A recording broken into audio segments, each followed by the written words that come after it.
하나님 말씀 함께 나누겠습니다. 은혜 받으신 하나님 말씀은 빌립보서 1장 12절부터 21절까지의 말씀입니다.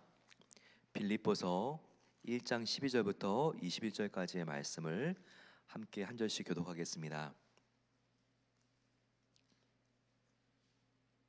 318면에 있는 말씀입니다. 한 절씩 교독합니다. 12절 제가 먼저 봤습니다. 형제들아, 내가 당한 일이 도리어 복음 전파의 진전이 된 줄을 너희가 알기를 원하노라. 이러므로 나의 매임이 그리스도 안에서 모든 시위대 안과 그 밖의 모든 사람에게 나타났으니 형제 중 다수가 나의 매임으로 말미암아 주 안에서 신뢰함으로 겁없이 하나님의 말씀을 더욱 담대히 전하게 되었느니라.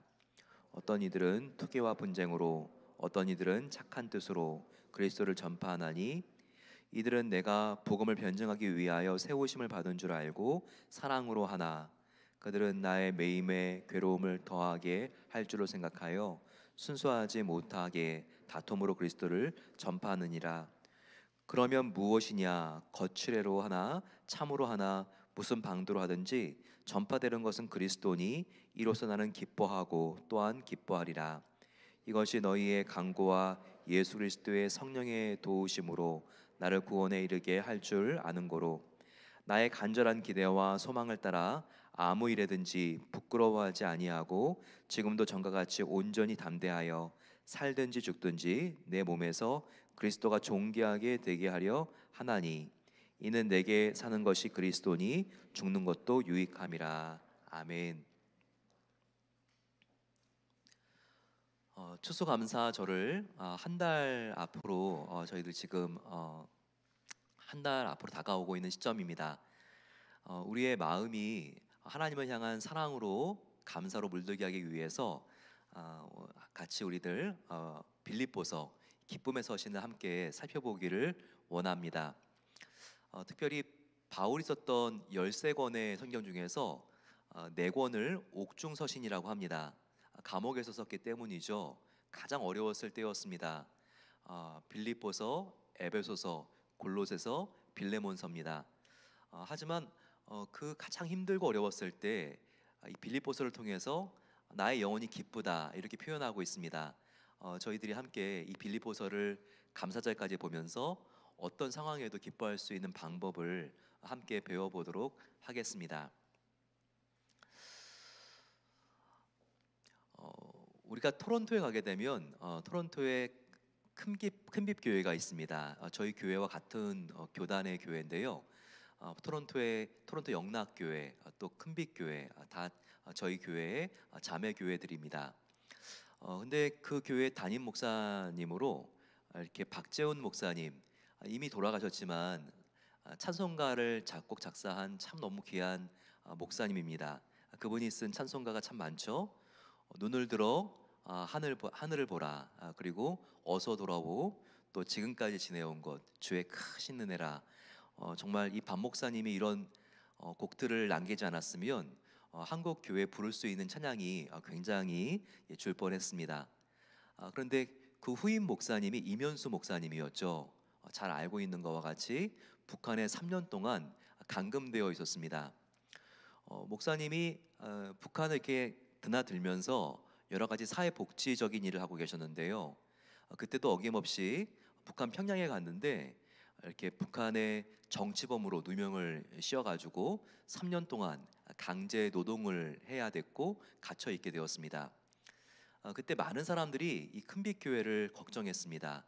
담임 목사님이 이렇게 지금 북한에 억류되어 있으니 이 교회는 이제 큰일 났구나, 이제 문 닫게 생겼구나, 이런 생각도 했었습니다. 하지만 이면수 목사님께서 수감 중이면서도 이 교회를 위해서 계속 기도하고 믿음을 지켜간다고 하는 소식 때문에 이 교회는 더욱더 하나로 단결했습니다. 그리고 이런 교회 모습이 정말 빛이 되어서 주위에 있는 많은 사람들이 이 3년 동안 오히려 이 교회에 더 모여들게 되었습니다. 또 목사님도 그 안에서 힘들고 먹지 못했고 병으로 고생했지만 더욱더 믿음이 정금같이 되는 기회가 되었습니다. 그 뒤에 3년 뒤에 토론토 공항으로 이면수 목사님이 이제 소감 생활을 마치고 이제 도착하게 되었는데요. 그 후임 목사님 또 이렇게 새로운 목사님이 그때 또 이렇게 세워졌는데 노희송 목사님과 또 이면수 목사님이 제외하는 장면이 참 감격스러웠습니다. 바로 교회로 갔는데 더 교회가 부흥된 모습으로 성도님들이 가득 평일인데도 채워져서 함께 눈물 흘리며 기도하는 모습들이 얼마나 감격스러웠는지 모릅니다. 그런데 오늘 빌립보서는 1장이 그와 같은 분위기가 지금 우리에게 느껴지고 있습니다. 바울은 지금 빌립보 교회를 개척한 목사님인데요. 지금 로마의 감옥에 있습니다. 하지만 이 감옥소에 있는 목사님이 얼마나 기뻐하며 편지를 쓰고 있는지 다른 이유가 아닙니다. 고난 중에서도 빌립보 교회가 더욱더 믿음 안에 단결하고 부흥한다는 그 이유 때문에 그렇게 기뻐하는 모습이 여기에 생생하게 기록되어 있습니다. 저희도 함께 이런 고난, 사도 바울이 감옥에 들어가게 된 일이 어떻게 이 교회에 도움이 되었는지, 이것으로 바울과 빌립보 교회가 어떻게 함께 기뻐하고 있는지 그 장면을 보도록 하겠습니다. 12절 말씀이죠. 12절 말씀 같이 한번 우리가 읽어보겠습니다. 시작. 형제들아, 내가 당한 일이 도리어 복음 전파의 진전이 된 줄을 너희가 알기를 원하노라. 내가 지금 당한 일, 감옥에 지금 들어가게 된 일, 그것이 복음 전파에 얼마나 기여하고 있는지 너희가 믿음의 눈을 떠서 보고 함께 기뻐하기를 원한다고 말하고 있습니다. 여기서 복음 전파의 진전이라고 하는 단어, 이것은 헬라어로 포겐이라고 하는 단어인데요. 코벤이라고 하는 이 단어는요, 그 당시에 군사 용어입니다. 특별히 공병대 용어인데요. 로마 시대 때 특별히 적군이 설치한 장애물들을 파헤치고 보병들이 진격할 수 있도록 그렇게 역할을 하는 공병대들이 있었습니다. 지금 장애물을 헤쳐나가고 문을 여는데 나의 고난이 지금 오히려 이전에 복음 전파에 방해했던 것들을 풀어 제치게 하고 나갈 수 있는, 돌파할 수 있는 길을 나의 이 고난이 열어주고 있다. 이렇게 바울은 고난을 긍정적으로 아주 지금 명랑한 어조로 이렇게 그가 역설하고 강조하고 있는 것입니다. 왜 바울은 이렇게 자기의 이 고난이 복음 전파의 진보가 된다고 믿었을까요? 바로 다음 절 13절에 나옵니다.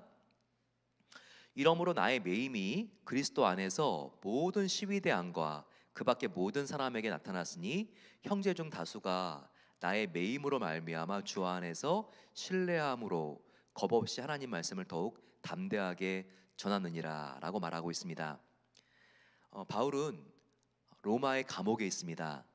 시위대라고 하는데 이것은 지금으로 말하면 백악관 혹은 청와대 경호실 안에 있는 특수한 부대입니다. 그래서 지금 자기가 이 시위대 안에 있는 그런 감옥에 갇혀 있다고, 자기가 지금 어디에 있는지 위치를 설명해 주고 있습니다. 그는 지금 정치범의 혐의를 받고 수감되어 있습니다. 복음을 전파하는데 이것이 로마 제국을 전복시키는데 굉장히 위험하다고 하는 사상으로 오해받고 그가 지금 시위대 감옥 속에 갇혀 있습니다. 그런데 이 시위대는요, 어느 감옥보다 굉장히 살벌하고 아주 삼엄하게 죄수를 관리했습니다. 그 당시에 정치범은 혁명을 일으키고 그리고 민족들을 동요시킨 다음에 나라도 전복시킬 수 있는 아주 위험성이 있는 인물들이었기 때문이죠. 그래서 하루에 4시간씩 4명의 간수들이 육교대로 24시간을 그 사람이 꼼짝할 수 없이 지킵니다. 근데 바울은 이렇게 갑갑하고 숨도 쉴 수 없을 만큼 그렇게 자기를 경계하고 있는 그 간수들을 오히려 좋게 생각합니다. 내가 가만히 앉아 있어도 이 로마에서 하루에 24명씩 전도할 수 있는 기회가 생기는구나. 그가 이렇게 생각을 했던 것입니다. 그가 이렇게 거의 3년 동안 감옥에 갇혀 있으면서 하루에 24명의 로마 군병들이 바뀌기 시작하니까 그들을 만날 때마다 예수님이 얼마나 좋은지, 복음이 얼마나 파워풀한지 이것을 전했던 것이죠. 그러면서 서서히 바로 이 로마의 심장부가 복음에 스며들기 시작합니다. 그래서 바울이 감옥을 마칠 때쯤 되면 어느 사람까지 예수님을 믿게 되었냐면요, 이제 로마 황제의 친인척들까지 예수님을 믿게 되는 놀라운 일이 생기게 됩니다. 오늘은 우리가 살펴볼 수 없지만 빌립보서 4장으로 가게 되면 22절이 있는데, 너희 모든 성도들이 너희에게 문안하되 특별히 가이사의 집 사람 중에 몇 명이니라. 이렇게 보초들, 간수들 복음을 전하고 예수님을 믿기 시작하면서 어느새 가장 고위직, 지금 로마의 가이사라 그러면 황제인데요, 황제의 신하, 친인척 가이사의 집에 몇 사람들까지도 이미 예수님을 믿었다. 그것이 바로 내가 지금 이 로마의 심장부인 바로 이 시위대 감옥 안에 갇혀서 복음을 전한 덕분이다. 그가 이렇게 말하고 있는 것입니다. 로마는 바울을 묶었습니다. 하지만 바울의 그 가슴 속에 있는 복음은 묶지 못했죠. 복음은 이렇게 살아 역사하는 능력이 있습니다. 오히려 황제 경호실에서 터져버린 복음의 폭탄으로 로마의 심장부가 뒤흔들린 것입니다. 정말 얼마나 급속도로 이 복음이 흘러갔는지 모릅니다. 그래서 바울은요, 이 춥고 냄새나는 감옥 안에서 오히려 하나님께 감사의 찬양을 올리고 기뻐하고 있습니다. 바울이 이렇게 참담하고 가장 어려운 환경 속에서 기뻐하고 감사할 수 있었던 이유가 무엇인지 아십니까? 바로 그것은 그가 하나님의 선한 절대 주권을 믿고 있었기 때문입니다. 빌립보서를 보게 되면요, 외면적으로 객관적으로 봤을 때는요, 최악 중에 최악입니다. 바울이 당면한 위기는 세 가지였는데요, 하나는 상황적인 위기, 두 번째는 인간 관계적인 위기, 네 번째는요, 죽음이 임박해 왔습니다. 즉 건강상의 위기가 있었습니다. 한번 생각해 보세요. 이 세 가지의 위기보다 더 큰 위기가 있습니까? 욥기를 봤을 때 욥이 그렇게 힘들고 어려운 고난을 당한 것이 이 세 개의 위기를 직면했기 때문이 아닙니까? 바울을 보시게 되면 지금 상황은요, 집에서 편히 쉴 수 있는 것이 아니라 감옥 안에 갇혀 있었습니다. 환경적으로 최악이었죠. 또한 인간관계, 자기를 모함했던 사람들은요, 계속 돌아다니면서 바울에 대하여 욕을 하고 정말 너희들 바울에게 더 이상 후원 헌금 보내지 말라고, 하나님이 정말 사랑하는 사람이면 저렇게 벌을 받아서 지금 감옥에 갇힌 건데 이게 지금 하나님의 심판받는 게 아니냐고 계속 바울을 모함하고 공격하는 사람들이 있었습니다. 그리고요, 또한 죽음이 지금 코앞에 왔죠. 하지만 그런 상황 속에서도 하나님께 감사할 수 있었다는 거예요. 이것이 어떻게 가능했죠? 바로 하나님의 선한 절대 주권을 믿었기 때문입니다. 바울이 항상 고백하는 게 있죠. 로마서 8장 28절 말씀입니다. 여기에는 하나님의 절대 주권이 고백되어 있습니다. 우리가 알거니와 하나님을 사랑하는 자 곧 그 뜻대로 부르심을 입은 자들에게는 모든 것이 합력하여 선을 이루느니라. 모든 것이 합력하여 선을 이루느니라. 저와 여러분들이 이 믿음을 갖는 것이 정말 중요합니다. 이 글자 하나하나가요, 우리 가슴 속에 새겨져야 돼요. 그렇다, 나는 어려울 수 있지만 하나님께서는 반드시 이 어려운 상황을 선을 이루는 가장 소중하고 중요한 재료로 사용하신다. 이 믿음이 있어야 됩니다. 하나님께서는 나의 실패, 나의 고난, 나의 낙심, 나의 절망을 재료로 이것을 잘 버무리신 다음에 하나님의 선한 작품을 만드는 가장 소중한 재료로 사용하신다. 이와 같은 고백이 우리에게 있어야 하는 것입니다. 이와 같은 하나님의 선한 절대 주권을 믿을 때 우리의 삶에 우연히 일어나는 일은 없습니다. 반드시 어떤 어려움이 있다 할지라도 이 과정은요, 반드시 그 안에 하나님의 선한 뜻과 목적이 있고, 그리고 그 절망과 고난을 통과했을 때 정과 비교할 수 없는 정금보다 더 귀한 믿음을 우리가 소유하게 된다는 겁니다. 이것을 믿었기 때문에 바울은 그렇게 기뻐하고 감사할 수 없는 상황 속에서 그가 기뻐하고 감사할 수 있었던 것입니다. 두 번째, 바울이 이렇게 절망스러운 상황 속에서 낙심하지 않고 감사할 수 있었던 이유는요, 바로 그것은 나의 손해가 되느냐 이익이 되느냐 이 관점이 아니라 늘 하나님께 이와 같은 상황이 얼마나 영광이 되는가 하나님의 시각에서 바라보았기 때문입니다. 그는요 항상 자기의 상황을 하나님의 눈으로 바라보는 렌즈를 갖고 있었습니다. 그렇기 때문에 이 렌즈로 특별히 모든 상황을 하나님께 영광이 되느냐 바로 이 관점으로 조망하게 됩니다.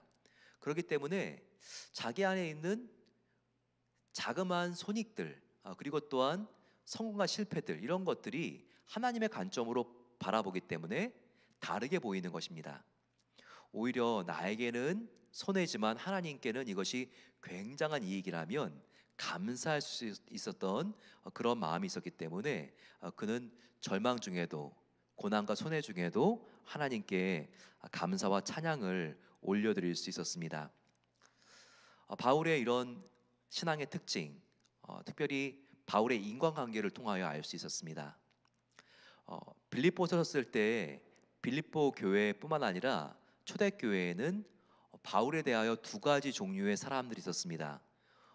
프로 바울과 안타이 바울이 함께 공존하고 있었던 것이죠. 한쪽은 바울을 반대했던 곳이고, 그리고 또한 다른 한쪽은 바울을 정말 좋아했던 사람들의 그룹입니다. 그래도 한 가지 이 분열 중에도 감사한 게 있었다고 하면요, 양쪽 모두 하나님을 믿는 사람들이었고, 그리고 복음을 위해서는 전도하는 데 있어서는 누구보다 앞장서는 사람들이라고 하는 공통점이 프로 바울과 안타이 바울 사이에 있었던 것입니다. 그들은 똑같이 복음은 전하고 있었지만 우리가 한꺼풀 벗겨놓고 들어가게 되면요, 그 안에는 복음을 전하는 동기는 달랐습니다. 한쪽은 하나님과 이웃을 사랑하는 순수한 마음을 가지고 복음을 전하고 있었죠. 하지만 다른 한쪽은 역시 복음을 전하고 있었지만 감옥에 갇힌 바울의 그 공백기를 이용해서 자기들의 추종자들을 만들기 위해서 혈안이 되어 있었습니다. 바울은 교회 안에서 양분화된 이런 상태를 다음과 같이 묘사하고 있습니다. 15절 말씀을 보세요. 1장 15절입니다. 어떤 이들은 투기와 분쟁으로, 어떤 이들은 착한 뜻으로 그리스도를 전파하니 라고 나와 있습니다. 조금 더 자세한 설명은 다음 절 16, 17절에 나와 있습니다. 이들은과 그들이라고 하는 표현으로 나와 있는데요, 이들은 내가 복음 변증하기 위하여 세우심을 받은 줄 알고 사랑으로 하나, 그들은 나의 매임에 괴로움을 더하게 할 줄로 생각하여 순수하지 못하게 다툼으로 그리스도를 전파하느니라. 바울은 대립된 그룹을 여기서 이들은 혹은 그들은 이라고 이렇게 묘사하고 있죠. 전라도 사투리로 보면 뭘까요? 네, 이들은 그냥 우리가 쉽게 생각하기 위해서 거시기, 그리고 그들은요 머시기로 한번 생각해 보면 좋겠습니다. 여기 보시게 되면요, 여기 거시기들은 지금 투쟁과 분쟁으로 그렇게 바울이 이렇게 그동안 사랑했던 사람들을 자기 편을 만들기 위해서 바울이 수감되어 있는 그 기간을 이용하고 있었습니다.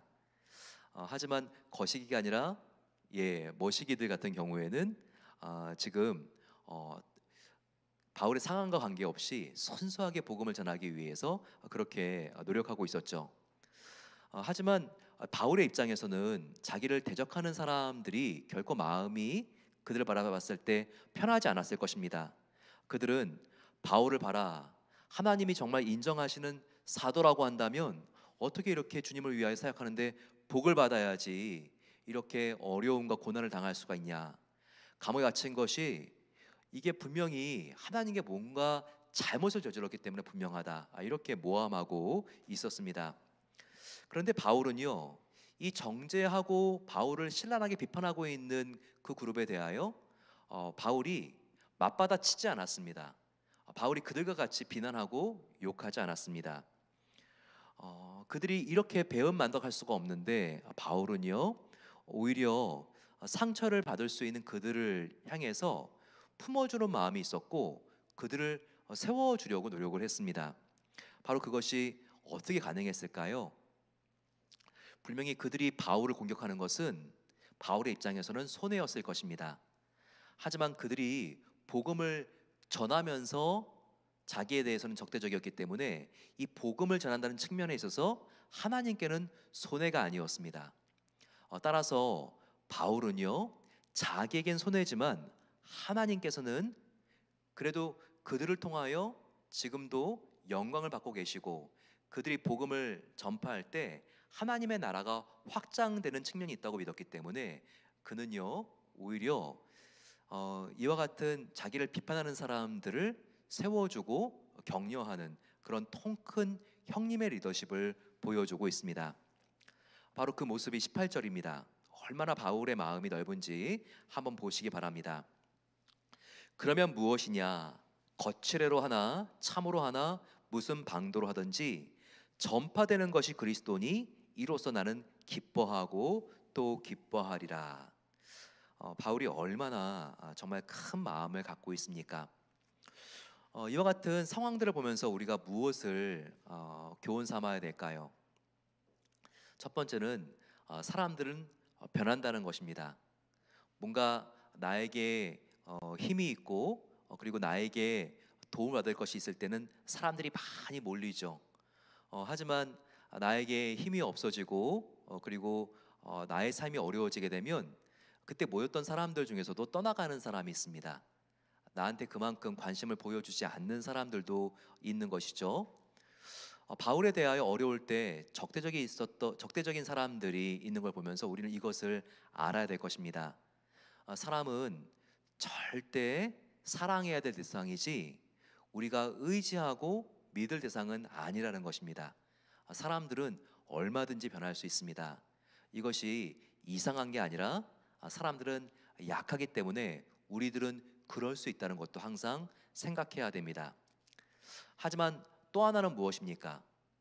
인간관계에 있어서 너무나 내가 섭섭한 감정이 들 때, 또 내가 정말 믿었지만 나에게 상처 주는 사람이 있을 때, 그때도 바울과 같은 큰 마음, 넓은 마음을 가지고 흔들리지 않고 평안하기 위해서 우리는 믿음의 고도를 더욱더 높여야 한다는 것입니다.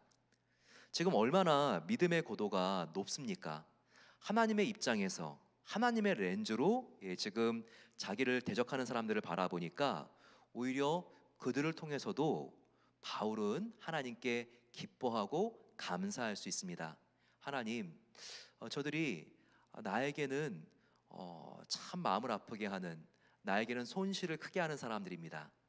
하지만 저들이 그러면서도 복음을 전하고 있으니 정말 하나님, 저는 하나님의 입장에서 이것을 바라보니까 내 마음이 슬프지 않고 기쁩니다. 이렇게 신앙의 고도를 높이니까 바울은 사람들의 변화에 의해서 흔들리지 않는 모습을 지금 보여주고 있는 것입니다. 그렇죠. 비행기를 운전할 때 정말 조심해야 될 것들이 새떼라고 합니다. 새들이 막 날아가는 그런 상황 속에서 새 한 마리라도 이 비행기 엔진 속에 쏙 들어가게 되면요, 이 비행기가 그대로 그냥 추락할 수도 있는 상황이 벌어질 수 있기 때문에 그런 것이죠. 그래서 새떼들이 막 날아오려고 하면요, 지금 이 바이러스를 양성시키고 있는 교관은요, 지금 안절부절하지 말라고 그렇게 충고한다고 합니다. 이 세대를 어떻게 피할까? 혹시라도 한 마리라도 지금 들어오면 어떡하지? 그게 아니라 빨리 고도를 높여서 더 높이 올라가라고 그렇게 교육을 한다는 거예요. 예, 위로 올라가게 되면 어떻게 됩니까? 새떼들이 다닐 수 없는, 날아다닐 수 없는 더 높은 곳으로 올라가게 되죠. 예, 그러면요 더 안전합니다. 새떼한테 피하기 위해서 지금은 내가 어디로 지금 피해야 되는가 안절부절하게 되면요 이건 더 위험합니다. 그런 게 아니라 오히려 새떼와 상관없이 더 위로 올라가게 되면요 새떼로부터 벗어나게 되고 가장 안전한 위치에 올라가게 된다는 것입니다. 요즘 정말 힘들고 어려운 사람이 있습니까? 저 사람이 나를 어떻게 생각할까? 나는 저 사람 앞으로 어떻게 지나가지? 이렇게 우왕좌왕하고 당황하게 되면요 더 어려운 일이 생기게 됩니다. 이럴 때 우리는 믿음과 은혜의 고도를 확 높여야 됩니다. 하나님을 만나러 우리가 나아가게 되면요 주님께 더욱더 가까이 가면 가까이 갈수록 그 사람의 말, 시선, 표정 이런 것들이 상관이 없게 됩니다. 바울과 같이 인생을 정말 기뻐하며 행복하게 살 수 있는 방법이 있습니다. 바로 그것은 하나님과 더욱더 우리가 가까워지고 하나님의 시선으로 지금 있는 문제와 마음을 어렵게 하는 사람들을 바라보는 것입니다. 그럴 때 나에게는 손해와 어려움이 있지만 하나님께는 영광이 된다는 것을 알고 우리 마음속에 평안과 사랑과 상황에 흔들리지 않는 절대 은혜가 우리의 마음을 지켜줄 것입니다.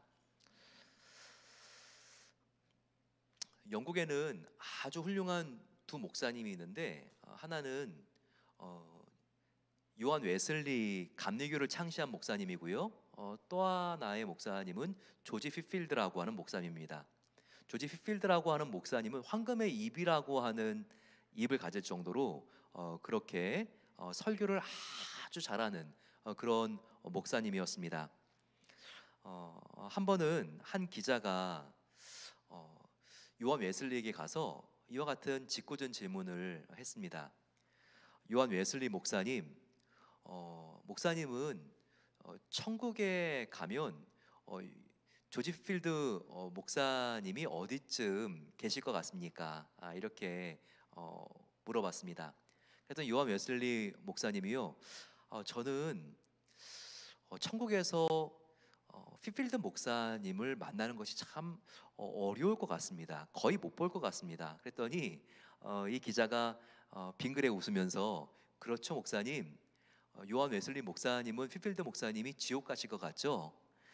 서로 신학 사상이 다르기 때문에 천국에 오지 못할 것이라는 그런 말씀을 지금 하시는 거군요. 이렇게 기자가 대답을 했습니다. 그랬더니 요한 웨슬리 목사님이 어떤 말씀하셨는지 아십니까? 빙그레 웃으시면서 이렇게 말을 했습니다. 제 말의 뜻은 그런 뜻이 아닙니다. 천국 가면 너무나 귀하고 아름다운 하나님의 종 조지 피필드 목사님은 저보다 훨씬 주님의 영광스러운 자리 가까이에 가 계실 것이기 때문에 제가 그러기 때문에 만나기가 어려울 것 같습니다. 이렇게 대답한 것이었습니다. 정말 신앙적인 입장 차이에도 불구하고 이 필드 목사님을 비난하는 것이 아니라 요한 웨슬리 목사님은요 오히려 높여드리고 있죠. 얼마나 마음이 넓었는지 모릅니다. 다른 이유가 아니죠. 신앙의 이 고도가 높았기 때문입니다. 정말 하나님 늘 가까이에 있는 목사님이었기 때문에 이렇게 나와 다른 사람을 비난하고 흠을 잡는 것이 아니라 오히려 높여주고 세워줄 수가 있었던 것입니다. 정말 자기와 다른 입장에 있었던 사람들, 그리고 나아가 차이뿐만 아니라 고의적으로 자기를 비판하고 막 공격하고 있는 사람들에 대하여도 만일 그들이 예수님을 믿고 있고 또 하나님께서 그들을 쓰고 계신 사람들이었다면 그들을 존중하고 세워줄 수 있는 큰 가슴을 가지고 있었던 사람, 바로 그 사람이 사도 바울이었던 것입니다. 뒤틀린 관계 속에서 지금 용서하지 못하고 누군가를 지독하게 미워하고 아파하고 신음하고 있습니까? 그러면 우리가 시선을 돌려서 십자가를 향해야 합니다. 십자가에 달리신 그분, 바로 우리가 사랑하는 예수님. 우리 어려운 상황에 예수님만 바라보기로 결단합시다. 예수님께서 우리가 정말 죄인 되었을 때 나의 모든 허물을 다 벗겨주시고 괴수보다 더 정말 흉악한 우리의 모든 죄를 용서해 주지 않았습니까? 바로 나를 덮어주신 그 예수님의 사랑을 생각한다면 그 십자가의 사랑 안에 덮이지 못할 사람이 어디에 있겠습니까? 하나님, 나에게 손해가 되고 나의 마음을 아프게 한다 할지라도 그게 중요한 게 아니라 하나님께 영광이 된다면 나는 용서하고 덮어주고 품어주고 감사하고 이 사랑과 이 상황 앞에서 감사하기로 결단합니다. 이렇게 우리가 믿음의 실력을 키울 수 있는 이 가을이 되시기를 축복합니다. 바울은 이같이 나 중심이 아니라 예수 중심의 믿음을 가지고 있었죠. 그러니 바울은 내가 죽어도 내 안에 예수가 살면 언제나 감사할 수 있다고 했습니다. 그러니 이제는 외부적인 환경이 중요한 게 아니에요. 내가 지금 부유한가 가난한가, 내가 지금 건강한가 아픈가, 내 자녀가 지금 성공하고 있는가 실패하고 있는가, 내 지위가 올라가고 있는가 아니면 지금 떨어지고 있는가, 내가 지금 감옥에 있는가 출소해 있는가, 이런 환경이 중요하지가 않다는 거예요. 중요한 것은 무엇인가? 바로 이와 같은 환경 속에서 내가 어떻게 살고 있는가가 바울에게는 더 중요해졌다는 것입니다. 나에게 당면한 이 환경이 중요한 게 아니라 나는 이 환경 속에서 무엇을 바라보며 살기로 결정하고 선택했는가? 과연 예수를 바라보고 내가 살기로 결정했는가? 이게 가장 행복에 중요한 포인트가 되었다는 것입니다. 바울의 이와 같은 시각을 우리가 20절에서 확인할 수 있습니다. 나의 간절한 기대와 소망을 따라 아무 일에든지 부끄러워하지 아니하고 지금도 전과 같이 온전히 담대하여 살든지 죽든지 내 몸에서 그리스도가 존귀하게 되게 하려 하나니. 그에게 중요한 것은 사느냐 죽느냐는 환경의 문제가 아니었습니다. 그의 중요한 것은 어떠한 환경에서든지 나의 몸을 통해서 예수님께서 존귀하게 되는 것, 바로 예수님만 바라보며 살기로 그가 결단했다는 것입니다. 나 중심이 아닌 오직 예수 중심, 예수님께 영광이 되는 그 삶을 살기로 했을 때 우리의 환경은 우리를 짓누르고 우리를 쓰러뜨릴 수 없는 것입니다. 바울은 그래서 마지막으로 1장 21절과 같은 고백을 합니다. 이는 내 안에 내게 사는 것이 그리스도니 죽는 것도 유익함이라. 내 안에 오직 예수만 남은 사람, 그렇기 때문에 어떤 상황에서나, 그리고 인간관계의 가장 비참한 상황 속에서나 자기의 건강이 위협을 받고 있을 때도 가장 기뻐했던 사람, 이 바울을 만나시고 이 가을에 우리도 환경에 흔들리지 않는 기쁨이 아니라 참된 하나님 안에서의 평안과 감사를 누리게 되시기를 간절히 축원합니다. 우리 이 시간 같이 찬양하며 나아가겠습니다. 찬양할 때